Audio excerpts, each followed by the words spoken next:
semua yang ada padamu. Kiri dan kanan itu kayak berat sebelah. Terus aku rabah, loh kok tiba-tiba ada benjolan. Aku ya dokter cuma jawab harus segera operasi. Jalani terapi 3 kali, Allahu Akbar. Aku sing minum umi orang ono di dunia ini. Sing tanggal 15. Bulan apa? Bulan 7. Mama 15 Juli Ya Allah, 2021. Mama itu pelindungku, Mbak.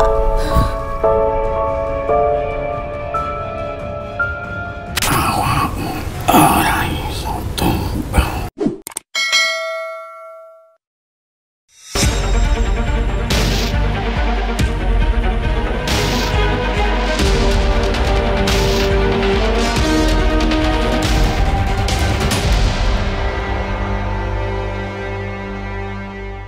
Assalamualaikum Sobat Mata Langit, jumpa lagi dengan saya Ratna Listi. Saya Panglima Langit. Di channel kesayangan kita semua, Mata Langit. Apa kabar? Semoga Sobat Mata Langit sehat walafiat dan selalu dalam lindungan Allah Subhanahu wa Ta'ala. Mata Langit akan selalu menampilkan kisah-kisah inspiratif di luar nalar untuk kita ungkap misterinya dan kita petik pelajaran dari dalamnya. Dan hari ini kita akan berkolaborasi dengan penyanyi. Ini adalah penyanyi kalau bisa dibilang legendaris itu, walaupun wajahnya muda. Tapi dia teman lama saya. Iya. Sejak di TVRI Surabaya. Iya. Berapa tahun yang lalu ya? Wah, puluhan tahun ya. 91 aku tuh.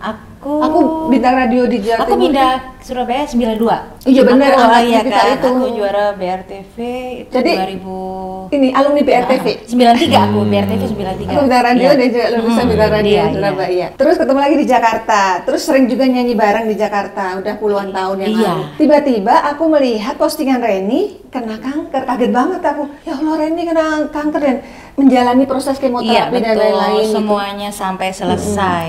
Stop dulu ya, ceritanya disambung nanti. Aku mau nyanyi dulu ini untuk Sobat Mata Langit. Reunian dulu ya. Ini adalah lagu yang sering kami nyanyikan karena dulu kami sering nyanyi bareng, terutama kalau di ingat nggak? Acara-acara, iya. Acara di Pejabat-pejabat, ini lagu pejabat, favorit. Betul. Favorit. Judulnya Yang Ku Sayang. Yes. Cinta yang tulus di dalam hatiku, Karenamu semua yang ada padamu membuat diriku tiada berdaya. Hanyalah bagimu, hanyalah untukmu seluruh hidup dan cintaku.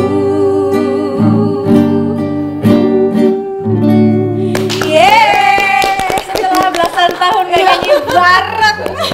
tapi kita ngomong ya pecahnya walaupun nggak janjian ya. Pokoknya dulu kalau nyanyi tuh ya, bagian aku suara satu aku injek kaki Reni dan ambil suara dua. Kalau dia ambil suara satu, Reni iya.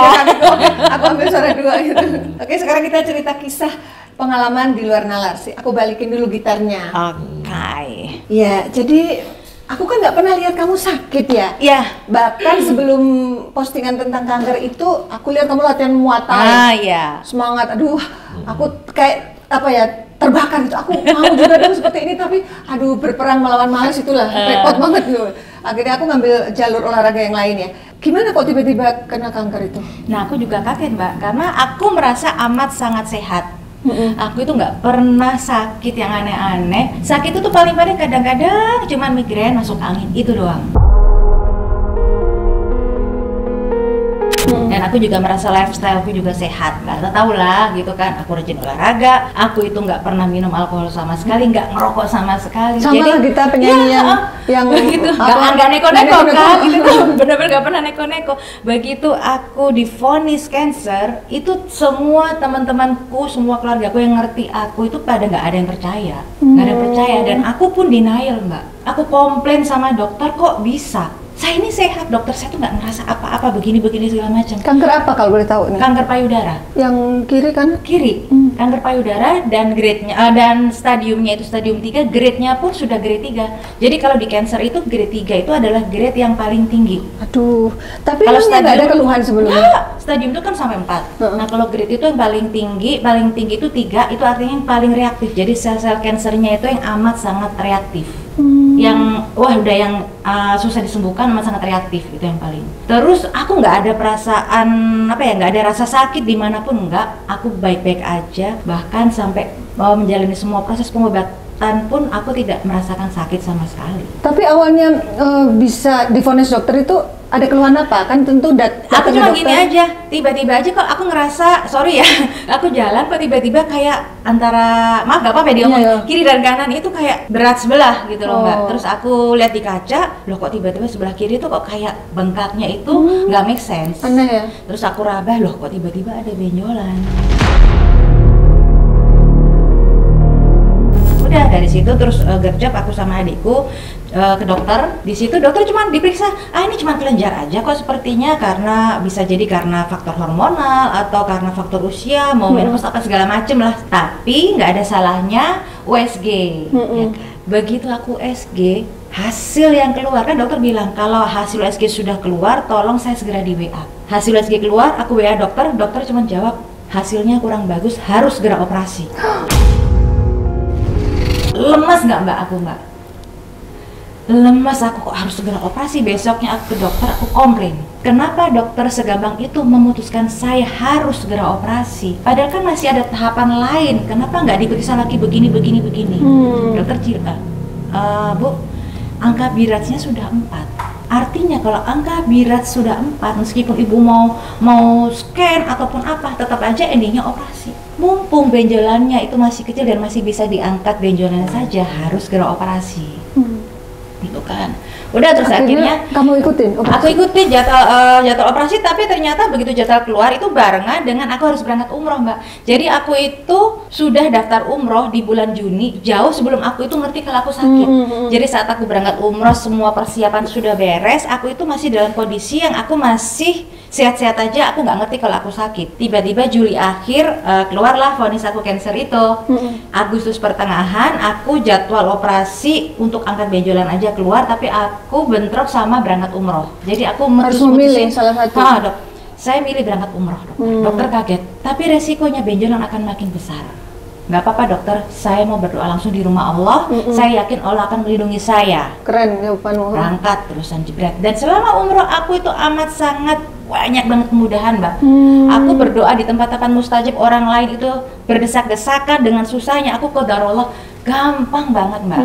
Sampai aku tuh bisa bantuin siapa aja aku seret, ayo berdoa di makam Ibrahim yang orang-orang lain aja diusir-usir, aku bisa sampai setengah jam itu berdiri di situ sampai meluk-meluk, gak ada yang ngusir aku. Ya Allah.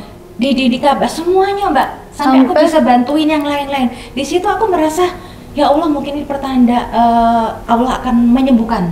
Jadi saat aku pulang dari umroh masuk ke ruang operasi, aku bilang sama dokter, ini ya saya yakin saya bisa sembuh lagi. Dokter bilang, Bu, nanti kalau memang ternyata beneran bisa diambil benjolannya, ya udah berarti sampai di sini saja selesai, nggak ada ini lagi gitu kan. Seyakin itu aku saat itu. Ternyata saat aku sudah dibius, begitu baju dilepas tanpa harus dibedah, dokter sudah melihat bahwa benjolanku itu sudah makin membesar dan sudah menempel. Sehingga posisinya itu sebelah kiri itu sudah membatu. Dokter manggil adikku, ini nggak bisa. Tetap harus. Saya berani genetis 100% meskipun saya belum bedah. Ini sudah menempel di kulit karena apa? Sudah keras. Di 7 bit aja nggak bisa. Kalau saya paksa untuk ambil benjolannya aja, sama saja dengan saya membangunkan macan tidur. Jadi sel-sel kanker itu bisa menyebar kemana-mana. Saya nggak mau seperti itu. Jadi gimana solusinya? Akhirnya cuma dibiopsi aja hanya untuk memastikan apakah benar prediksi dokter seperti itu. Dibiopsi aja. jalan satu-satunya adalah kemoterapi untuk mengecilkan benjolan. Jadi sel kanserku dengan sel sehat itu sudah mengikat gini mbak, nempel ke kulit. Dokter bilang kemoterapi dulu supaya sel kansernya itu mengecil benjolannya sehingga bisa melepas sel yang sehat. Oke. Kalau udah lepas baru bisa. Nah, kalau sudah lepas baru bisa tindakan selanjutnya. Apakah mau cuma diangkat benjolan saja ataukah langsung mastektomi. Udah akhirnya aku jalanin semuanya. Alhamdulillah aku yang disuruh kemo itu benar-benar yang aku udah siap mental. Awalnya aku shock mbak. Pasti. Aku shock, aku nangis di atas sajadah, aku komplain sama Allah. Ya Allah, kurang apa aku? Kenapa harus aku? Kurang apa sih ya Allah aku itu selama ini? Kenapa sih ya Allah? Oh nangis histeris jadi-jadinya mbak. Aku ingat banget abis sholat subuh itu ya. Aku histeris di atas sajadah, aku marah, aku benar-benar yang komplain sama Allah, teriak-teriak. Tapi berapa jam kemudian setelah aku udah mulai bisa berpikir jernih, aku istighfar. Istighfar, terus habis itu aku mulai bisa berpikir jernih. Aku langsung, oh iya, Allah ngasih ujian seperti ini ke aku karena Allah tahu aku itu bisa melaluinya, dan aku yakin pasti ada maksud di balik semua ini. Aku mau nangis darah sekalipun tidak akan menyelesaikan masalah. Kalau aku nangis darah, gak akan hilang kanserku. Yang ada malah makin parah karena aku stres. Jadi jalan satu-satunya adalah aku harus hadapi, aku harus jalani. Aku berdamai dengan apa adanya yang sekarang aku rasakan. Aku berusaha untuk ikhlas, aku benar-benar belajar untuk berserah sama Allah. Dan alhamdulillah di saat aku sudah mulai bisa mengikhlaskan semuanya, aku bisa berserah dengan segala ketetapannya Allah. Ternyata Allah mudahkan semuanya. Allah kuatkan badanku sehingga aku bisa menjalani 6 kali kemo wajib itu dalam kondisi yang benar-benar minim efek samping mbak. Alhamdulillah. Jadi aku itu 6 kali kemo yang orang-orang lain itu efeknya itu segala macam, aku itu yang amat sangat minim efek samping. Bahkan hari ini kemo, besoknya aku masih bisa kerja. Doaku saat begitu aku divonis cancer, aku sambil nangis bilang, ya Allah kalau memang sakit ini adalah untuk menghapus semua dosa-dosaku, aku ikhlas. Aku hanya minta ya Allah, tetap berikan aku rezeki yang berlimpah. Ajarkanlah pekerjaanku karena aku dan anak-anakku butuh itu untuk kehidupan aku dan anak-anakku, dan itu aja. Dan itu yang dikabulkan sama Allah. Selama aku menjalani kemoterapi, Allah mudahkan semuanya. Allah kuatkan badanku sehingga meskipun aku itu proses kemo, aku tetap kuat kerja. Tetap nyanyi aku lihat. Dan bukannya kemarin kemo kok udah nyanyi gitu. Tetap nyanyi, tetap nyanyi. Dan Allah itu benar-benar selama aku proses pengobatan benar-benar sebagai manajerku mbak. Bayangin sekarang, selama aku kemo, konsul, operasi apa segala macam, tidak ada satupun job-job MC dan nyanyiku itu yang bentrok sama jadwal-jadwal aku harus kemo, aku harus operasi. Diatur sama Allah ya. Benar-benar Allah itu manajerku mbak. Jadi tidak ada ceritanya aku nolak job MC, nolak job nyanyi hanya karena aku harus konsul, harus operasi atau harus kemo, nggak ada. Sama ini sekali di luar nalar kayak gini nih. sama sekali nggak ada mbak. Bener-bener tangannya Allah yang bekerja. Jadi aku hari ini kemo, besok aku ngejob. Ngalamin juga dari pagi sampai malam ngejob, dan itu Allah kuatkan fisikku. Yang ketar-ketir paling cuman orang yang ngundang aku dikit duduk, enggak kenapa-kenapa. Cuman memang selama kemo memang aku jadi lebih gampang keringetan. Cuman itu aja sih. Nah itu maaf dibotakinnya itu dari kapan? Dibotakannya itu kemo pertama minggu ketiga. Itu rambutku udah tahu-tahu lepas mbak. Jadi pas minggu ketiga aku mau ke kemo kedua. Jadi kan aku kemo tuh tiap 3 minggu ya. Jadi masuk ke minggu ketiga menjelang kemo kedua, aku lagi keramas, tiba-tiba rambutku lepas udah. Ya Allah. Itu hari Senin aku ingat. Terus aku udah mulai gerak cepat, aku WA ke salon langganan, aku bilang tolong cariin orang yang bisa cukur botak rambutku ya untuk hari Sabtu. Karena aku hari Jumat itu masih ada job mbak. Jadi hari Jumat itu, Jumat malam aku ingat banget, aku ngejob itu dalam kondisi rambutku, aku udah pakai hair clip mbak, hair clip, tapi rambut sini itu sudah mulai pitak-pitak. Udah tipis, udah kayak ekor kuda seret gitu doang. Tapi masih bisa buat nyantulin hair clip. Sabtu paginya aku ke salon, diantar sama sahabat-sahabatku. Bahkan ada satu sahabatku itu yang sampai saking solidaritasnya dia juga ikutan nyukur pelotos rambutnya, jadi berdua. Terus di situ teman-teman, sahabat-sahabat sama orang-orang salon langganan itu mau nangis ngeliatin, ada videonya mbak, prosedur aku dicukur dari rambut panjang terus dibotakin itu, mereka udah berkaca-kaca. Aku bilang aku nggak mau ya ada yang nangis, Aku udah ketawa-ketawa, Aku mau di sana pasti aku nangis juga. nggak boleh nangis, aku ketawa-ketawa. Nggak boleh nangis loh ya, aku nggak mau ada yang nangis. Aku nggak mau, aku maunya semuanya happy. Cuman rambut aja kan bisa tumbuh lagi. Udah gini aja deh, kalau sampai ada yang nangis tentang terakhir makan siang loh. Kamu bercanda Begitu. Akhirnya ya udah mereka berusaha nahan tangis, meskipun ada juga yang nggak bisa nahan, akhirnya kabur gitu ya. Tapi aku nggak mau. Jadi selama aku dibotakin dari yang rambut panjang sampai habis, aku nggak nangis. Alhamdulillah nggak. Yang nangis temenmu. Ya mereka ya begitulah, gitu. Nah, terus ini kan prosesnya sampai sekarang masih dijalani ya secara medis ya? Udah selesai. Udah selesai kemonya? Jadi jadi kemo itu, jadi gini Mbak, aku di April pertengahan 2025 kemarin sudah dinyatakan bersih dari hanya dengan 10 bulan pengobatan, udah kemo, udah mastektomi ya kan. Mastektomi itu maksudnya udah diangkat? Udah diangkat sebelah kiri. Ya Allah. Ya. Terus. Karena itu tadi awalnya kan aku berusaha gimana caranya, kan benjol sudah mengecil. Bisa nggak sih diangkat cuma benjolan aja? Ternyata dokter berpendapat harus diangkat karena aku ini grade 3. Masalahnya grade 3 yang reaktif. Seandainya cuma diangkat benjolan, bisa aja diangkat benjolannya. Tapi dikhawatirkan nantinya itu bisa muncul lagi karena aku grade 3 itu Mbak. Akhirnya udahlah, buat aku Mbak, maaf ya, kehilangan payudara bukan akhir segala-galanya. Betul. Itu mental itu tuh yang luar biasa. Dari awal aku siap mental Mbak. Aku disuruh kemo, kalau pasien lain kabur. Yang ada aku tanya dokter, kapan tanggalnya saya bisa kemo? Disuruh mastektomi, dokter aku tanya kapan saya bisa mastektomi. Malah aku yang ngejar dokter. Nah terus berarti kan artinya secara medis memang sudah dilakukan tindakan. Lalu kapan Reni punya pikiran bahwa ini kayaknya non medis gitu? Iya, karena dari awal begitu aku divonis cancer itu aku juga ada beberapa teman yang menyarankan coba deh pengobatan alternatif, ya kan. Jadi aku medis juga jalan, aku pengobatan alternatif kan direkomendasi sama salah satu teman, aku jalani juga.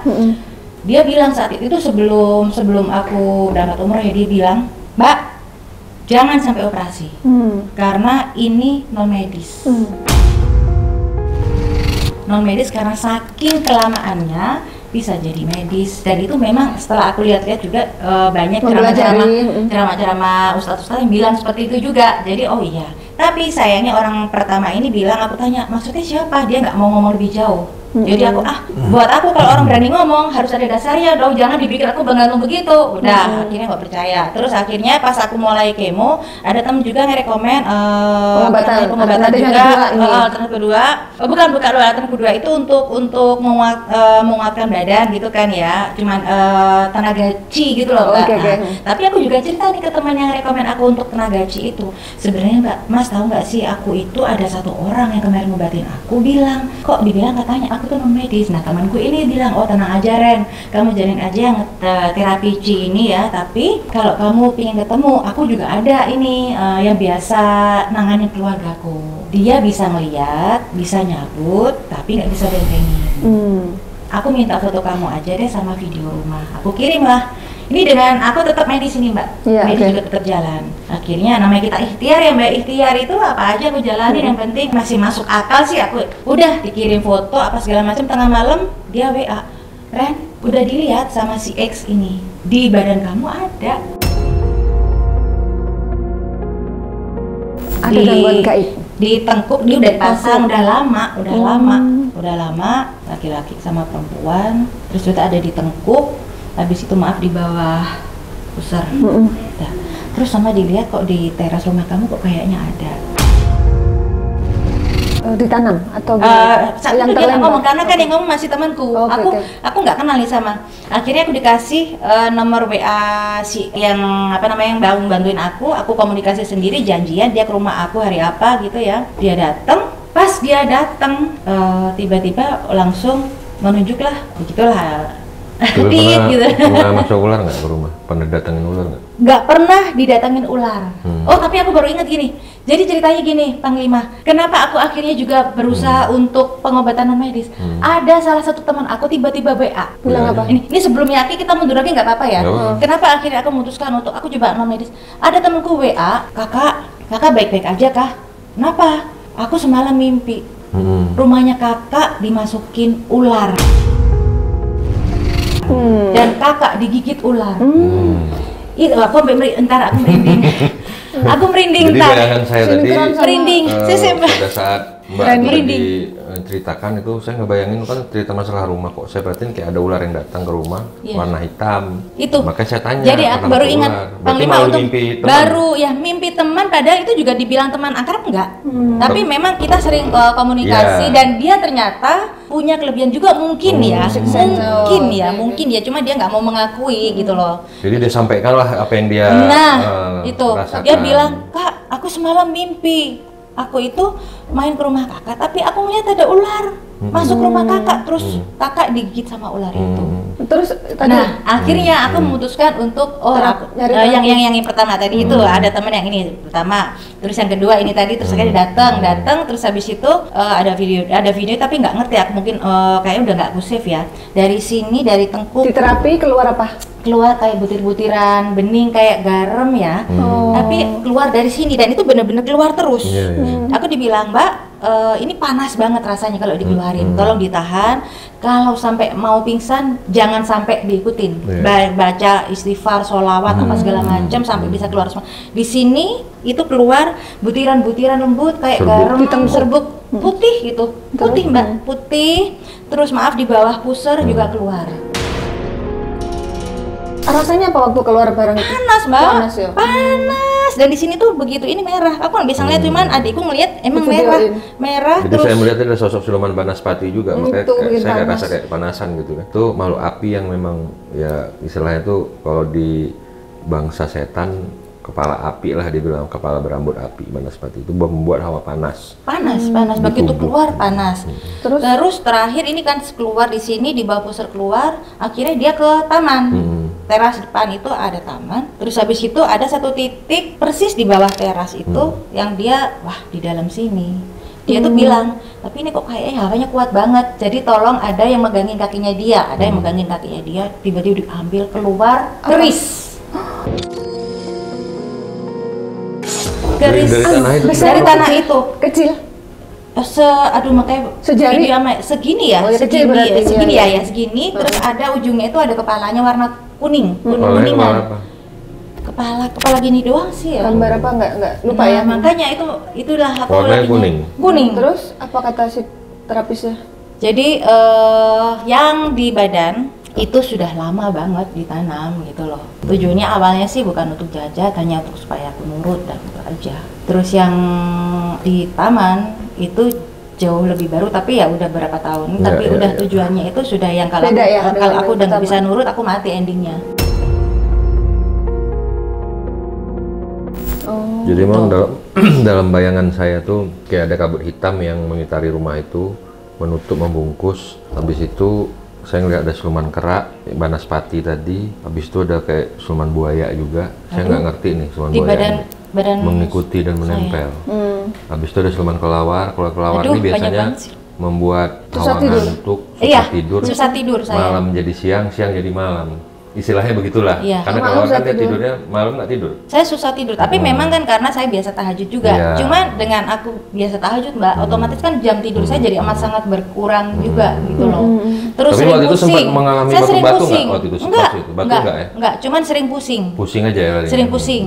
Kalau batuk-batuk enggak, sering pusing enggak. Tadi udah dua terapis udah terus? Terapis. Habis gitu saya merasa udah keluar semua kan. Tiba-tiba mungkin kodarullah jalannya Allah juga kali ya. Ada salah satu teman yang minta izin, "Mbak, mohon izin, boleh enggak saya nunjukin fotonya Mbak, karena tetangga saya itu punya kelebihan juga begini. Hanya antisipasi aja Mbak. Kalau emang ternyata udah bersih alhamdulillah. Tapi kalau ternyata ya udah. Ternyata dilihat masih ada yang ketinggalan di sini Panglima. Pundak. Begini ya di belakang. Nah, tengkuk di tengkuk. Terus akhirnya saya datanglah ke beliaunya yang orang ketiga ini, seorang ibu-ibu ya. Nah, beliau ini tanpa padahal saya nggak pernah kenal sebelumnya, baru ketemu langsung dari mulutnya itu keluar semuanya omongan-omongan yang apa yang sudah saya alami, sampai dia itu matanya berkaca-kaca. Padahal saya tuh nggak kenal dia. Terus cerita begini segala macam. Terus akhirnya ditentukanlah hari di saat saya itu harus dibersihkan. Dia udah bilang sakit banget, ini akan sakit banget. Jadi saya minta ada yang bantuin nanti karena takutnya nanti berontak atau apa. Jadi ada yang megangin tangan, megangin kaki apa segala macam. Terus gimana hasilnya? Pas diobatin? Saya itu tipe orang yang bisa nahan sakit. Jadi lebih baik aku tahan. Sakitnya luar biasa, amat sangat. Jadi saat sebelum diobatin, aku disuruh tengkurap dulu kan. Di sini yang panas itu dikasih es batu 2 kilo, balokan es batu. Nggak berasa kedinginan sama sekali. Nggak dingin. Malah justru balok es batunya itu langsung mencair. Dan aku sampai cair itu enggak saking mana. Jadi kalau menurut saya ini mutlak awalnya ini serangan sihir sebenarnya. Karena setan itu bisa membuat gumpalan di dalam darah. Dia setan itu berjalan di aliran darah kita. Teknis dia masuknya itu kan dia ngendap di pori-pori kulit, masuk ke aliran darah. Dia bisa membuat gumpalan darah yang membeku di dalam, makanya itu darah hitam, darah kotor yang bisa membentuk jadi sel penyakit. Sel penyakit itu nanti bisa berubah menjadi tumor, bisa berubah menjadi kanker. Betul. Percaya tidak percaya. Awalnya kan saya orang medis begini. Karena kan makan sehat, olahraga teratur, tidak ada merasakan apapun. Tiba-tiba langsung divonis stadium 3 yang orang juga pada nggak percaya, gitu kan. Jadi itu makanya ya kita tuh sering disuruh meruqyah diri itu karena ya untuk itu, agar gumpalan-gumpalan yang dibentuk oleh iblis setan itu dalam tubuh kita tuh bisa hancur. Lebur ya. Gitu. Tapi Panglima kan sudah menjalani terapi 3 kali. Allahu Akbar. Berarti masih ada makhluknya Panglima? Saya lihat masih ada tadi yang kayak siluman kera itu buat pemecah belah. Banaspati itu yang buat hawa panas. Ya itu sampai balok es aja mencair. Ya. Tenang Rani, nanti kita tuntaskan. Ayo kita komunikasi dulu dengan makhluk ini. Assalamualaikum. Assalamualaikum. Gak apa-apa Mbak, sini saya takut. Waalaikumsalam. Sini aja. Sini dekat aku. Warahmatullahi. Oh ini baik kok, dia ngucap salam. Siapa kamu? Siapa kamu? Boleh duduk ya? Pakai bongkok ya?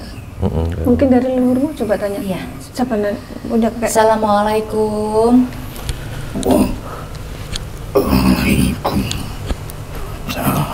Kakek, kakek boleh tahu kakek ini dari mana? Dari mana? Siapa? Aku sing minum wongi orang ono di dunia ini.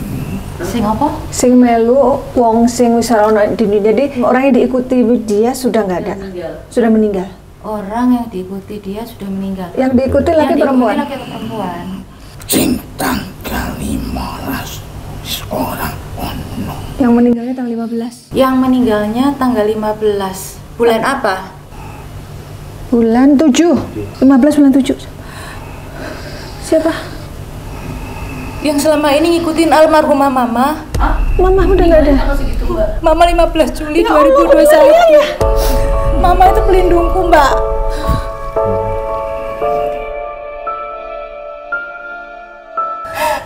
Kakek boleh duduk ya. Ini Reni mau banyak dapat informasi. Mama ngelindungin aku terus, Mbak, meskipun Mama nggak ada. Oh iya, beliau bersama sosok ini. Siapa mama namanya? Ursula Ririn Marina. Iya. Berarti ini dari leluhurmu. Kakekmu namanya siapa? Allahu Akbar. Apa yang jadi banyak yang bilang dari dua leluhur, dari pihak papa sama mama itu emang ada leluhur yang jaga. Berarti dari ini pihak dari, papa dari ada, mama. dari pihak mama ada. Iya, ini leluhur dari mama. Kakekmu namanya siapa? Ernest Saudi Poncopawiro. Panggilnya apa? Mbah ya? Yangkung. Yangkung. Yangkung. Yangkung ada yang mau disampaikan sama Reni? Atau mungkin buyutnya kali ya? Aku nggak ngerti dari. Iya, dia mau Mbak, nyampaikan. ada yang mau disampaikan ke saya, Mbak. Dari Jawa ya, mama? Mama iya. Mama itu Jogja. Allahu Akbar. Jogja, tapi karena perang terus akhirnya pindah ke Curahjati, Banyuwangi. Jadi sebetulnya darahnya darah Jogja. Terus ada keturunan apa sih ya, kayak kesultanan. Ini ada kuda. Mungkin dari sana. Iya, kesultanan. Apa kayak kesultanan atau apalah. Pokoknya ada piagamnya Ada saya. terahnya. Jadi ya ada terahnya. Jadi memang darah biru. Aku juga ada piagamnya, Mbak. Mbah, ini dari mana? Sing nguati awak. Sing nguati awakmu. Yang Sing menantang Sing menantang. untuk hijrah dari kota itu. Yang menantang untuk hijrah dari kota itu. Dulu kan kamu dari daerah, terus merantau ke Jakarta. Iya. Aku merantau ke Jakarta pun itu karena tantangan dari mama. Iya, benar. Jadi waktu itu kan aku itu kan sudah kerja di salah satu bank swasta. Surabaya. Ya, Surabaya, tapi juga tetap aku nge-MC, nyanyi apa segala macam sampai keliling kota apa segala macam. Mama terus bilang, kalau memang kamu mau sukses, kamu harus keluar dari Surabaya, kamu pindah dari Surabaya, kamu pindah ke Jakarta. Berani nggak kamu? Aku ditantang gitu sama mama. Ya Allah. Aku berantem Mbak, karena aku orangnya memang nggak bisa ditantang. Aku pengen nunjukin. Aku nggak pernah tahu kisah itu loh. Iya, aku pengen nunjukin ke mama, aku pasti bisa sukses berangkat. Ada yang jahat sama cucunya ya Mbah? Awak wis kuat katanya. Walaupun ada yang jahat tapi kamu kuat gitu ya Mbah? Walaupun wis dipendem kanan kiri atas bawah, tapi awakmu ora iso tumbang. Masya Allah, tabarakallah. Kok sejahat itu ya, tapi ya Mbah ya. Salah saya apa sih Mbah, kok ada orang yang jahat sama sekuat-kuatnya saya? Kok nggak mikir saya itu punya anak-anak yang harus saya nafkahin loh Mbah. Ojo salahkan manusia. Nggak boleh salahkan manusianya. Gusti Allah menguji awakmu Jadi melewati rogoe manusia itu. ya, bagian dari ujian Allah itu mungkin maksud Mbah ya. Kalau Mbah bilang sudah lama itu berapa tahun Mbah? Kok dia ngeliat ke si Fea?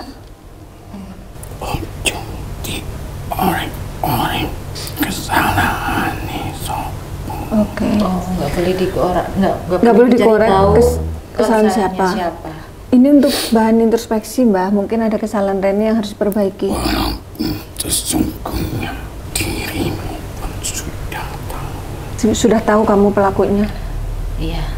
Berarti tadi Mbah bilang ditanam di atas di bawah, itu maksudnya ditanam di mana? Diserang, maksudnya diserang dari atas bawah depan belakang itu udah kuat. Aku maksudnya gitu. Tapi Oh, kalau aku nggak, gitu ya. jadi aku kuat Mas Yo diserang dari kiri kanan atas bawah. Aku tuh sudah diserang itu dari berbagai arah. Iya, Itu iya. maksudnya Mbak. Itu dari berapa arah tuh Mbak? Kau pun tak merasakan dalam tubuhmu serangan-serangan itu. Iya ya. Nggak merasakan.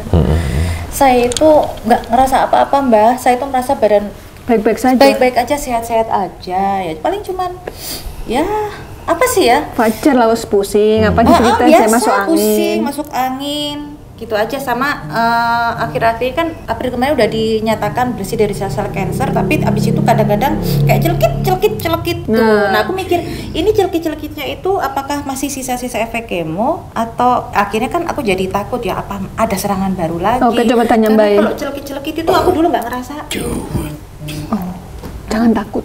kowe manusia sing kuat. Ojo ngerubah pikiranmu sing kuat. Pikiranmu kuat dari dulu. Sudah kuat. Jangan lemah karena rasa cekat-cepit sing sithik Tujuannya apa Mbah? Makhluk itu dikirim. menumbangkan.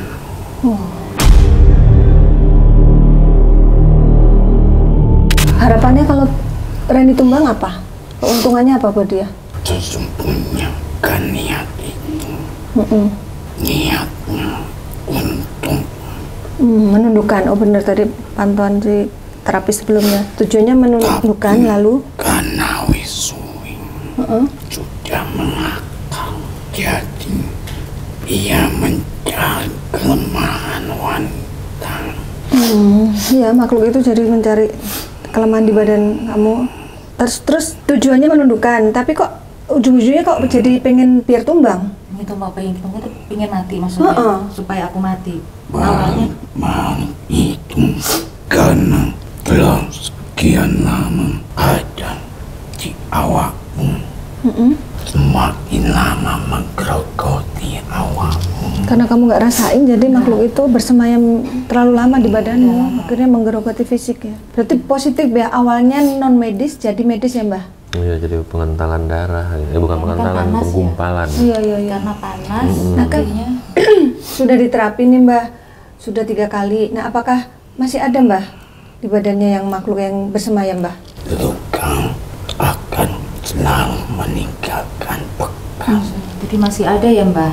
seperti luka kulit yang terlukai akan selalu meninggalkan Lah bekas luka itulah yang harus diterapi Iya, untuk dibersihin, supaya ya. bersih, supaya kering. Saya supaya pingin hilang bekasnya. benar-benar hilang, Mbak. Kalau memang masih ada hasil-hasil dari kiriman-kiriman jahat di badan saya, Mbak. Saya pingin sehat. Karena harus berjuang untuk Saya anak-anak. harus sehat demi anak-anak. Saya harus umur panjang demi anak-anak. Anak-anak butuh Amin. saya, Mbak. Saya harus kuat demi anak-anak. Mereka sudah terkalahkan oleh dirimu. Mereka itu makhluknya atau pelakunya? Sang pelaku Sang pelaku. Maksudnya terkalahkan tuh gimana, Mbah? wis ojo oleh. Oh, jadi ulik-ulik. Iya. Ya, tapi pengen tahu aja kan tadi Mbah bilang sudah kalah. Artinya sudah kalah itu apa penyakit yang dialami Reni pindah ke dia atau bagaimana kalahnya itu? Ia tak bisa selamanya menunjukkan Iya, tak bisa selamanya menundukkan aku. Terus sudah besar. yang lihat ke Vea sudah besar. Cucunya berarti ya, Mbak ya? Sempat ketemu mamahmu? Oh, kalau sama mamaku, Ketemu, ya, tapi kalau kan mama kan. kalau kakeknya? Masih, kan papaku masih ada, almarhum papa. Oke. Kok papaku kandung masih ada, masih ada. Oh, masih ada. Tapi kalau mama udah almarhum. terus bapaknya mama maksudnya? Oh ya, aku kakek- kenal. Nah, lah, itu dia. Kecil, oh iya, sempet gendong Vea juga. Oh, gitu ya. Gendong. Sampai Altaf pun juga, Yangkung masih ada. Jika ingin membantunya, Ya. Iya. mungkin Gusti Allah mendatangkan untuk menguji kalian. Apakah kalian ini saling membantu? Iya, Oh. insya Allah. Iya, iya. Jadi dia bilang kalau memang mau saya bantu obatin, ya silakan. Tergantung Mbak dan kita. Kalau memang sama-sama mau ini ya, tolong dibantu. Dan kau pun ojo merasa diuji Gusti Allah karena rasa sakit itu. Tapi bagaimana kau bisa menjalani dan menjadi penyemangat untuk wong-wong kabeh Iya. yang telah kau alami? Iya, Mbak, aku mau nanya, waktu Reni pergi umroh ya, Mbak. Secara medis kan dokter menyatakan kalau nanti berisiko. Tapi waktu di sana kenapa dia banyak kemudahan? Doa itu sudah dikabulkan. Masya Allah. Yang kau doa Kamu doa apa? di depan Ka'bah. Ka'bah itu Doa apa? sudah dikabulkan. Masya Allah. Tak ada yang tak terkabul. Iya, benar ya. Semua doa kamu dikabulkan Allah. Masya Allah. Yang keluar dari mulutmu, Gusti Allah sudah menjadi manajermu. Doa-doa itulah yang kau panjatkan di depan Ka'bah itu. Kau tak meminta kesembuhan, tapi kau meminta yang terbaik untuk dirimu. Walaupun kau merasa berat menjalani keikhlasan, toh. Berat ya menjadi ikhlas. Ilmu ikhlas itu ilmu tingkat tinggi, Mbak. Kadang saya ngerasa saya bisa ikhlas, tapi ternyata Nggak sanggup. kadang saya down. Tapi pelan-pelan saya memang belajar. Tahu awakmu, pundakmu kuat untuk memikulnya. Pundakmu kuat untuk memikul semua ini gitu. Gusti Allah sedang memeluk awakmu. Itu saja yang bisa aku katakan. Tapi Aku arep balik. Assalamualaikum. Waalaikumsalam warahmatullahi wabarakatuh. Makasih, Mbak.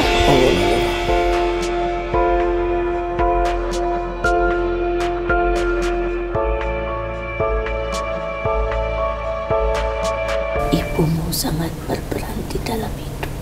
Masuk Iya, dah. Kamu deket sama Mama. banget, Mbak. Kamu itu wanita hebat. Benar, Mama bilang gitu. Mama selalu bilang Ya gitu. Allah. Kamu rindu sama Mama? Aku kangen banget sama Mama. Mama. Sakitmu itu luar dalam. Kalau hatimu bersih, Allah senang. Hatimu kotor, Allah itu gak betah, tapi tetap tidak meninggalkan kita. Itulah baiknya.